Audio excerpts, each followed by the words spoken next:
Hello guys, welcome back to our channel. मेरा नाम है चैतन्य और आज हम देखने वाले MCQs on DSP. Okay, so चलो शुरू करते हैं। The first question is what kind of filter is an ideal Hilbert transformer and options are low pass, B high pass, option number C band pass and option number D all pass. Here are the options. The correct answer is all pass. Okay. So second question is how much phase shift does an Hilbert transformer impart on the input? Option number A 45 degree, option number B 90 degree, option number C 135 degree, and option number D 180 degree. And here the correct answer is 90 degree. Third question is in which of the following fields Hilbert transformer are frequently used? Option A generation of SSB signals, option B radar signal processing, option C speech signal processing, and option D all of the mentioned. And here the option C is all of the mentioned.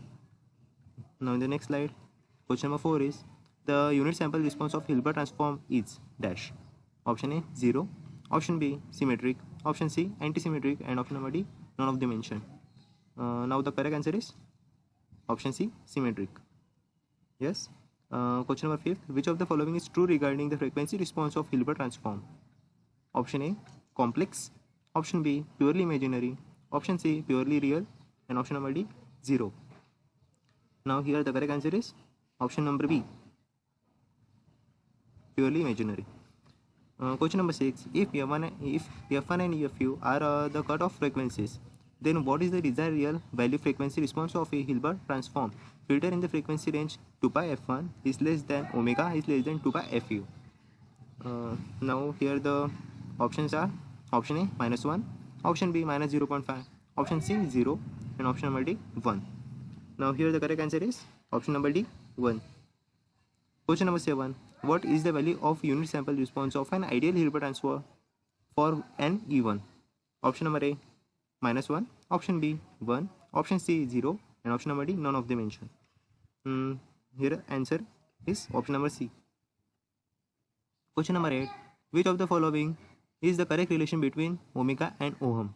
Option number A ohm is equal to omega t, option number B t is equal to ohm omega, option number C omega is equal to ohm t, and option number D none of the mentioned. Here the correct relation is option number C omega is equal to ohm t. Question number 9, in which of the following transformations poles and zeros of h of s are mapped directly into poles and zeros in the z plane?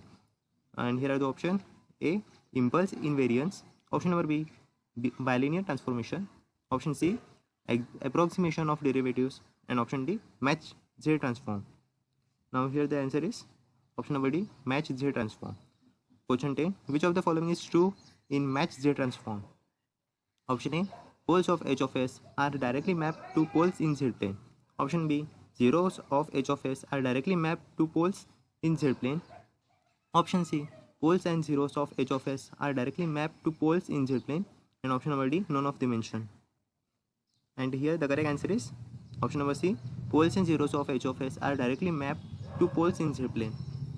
Now question number 11, the factor of the form s to a h dash a in h of s is mapped into which of the following factors in z domain? Option A 1 minus e to the power a into t z, option B 1 minus e to the power at z inverse, option C 1 minus e to the power minus at into z inverse, and option number D 1 plus e to the power at z inverse. And here the correct answer is option number B 1 minus e to the power at z inverse. Question number 12, which of the following is a low pass to high pass transformation? Yes, and here the option: yes implies yes upon ohm to the base u, option number B yes implies ohm to the base u upon s, option number C s implies ohm to the base u into s, option number D none of the mentioned. Here the correct answer is option number B yes implies ohm to the base u upon s. Question number 13, the mapping z inverse implies g into z inverse must map inside the unit circle in the z plane into dash. Option A outside the unit circle, option number B on the unit circle, option number C inside the unit circle, and option number D none of the mentioned. Here the answer is option number C inside the unit circle.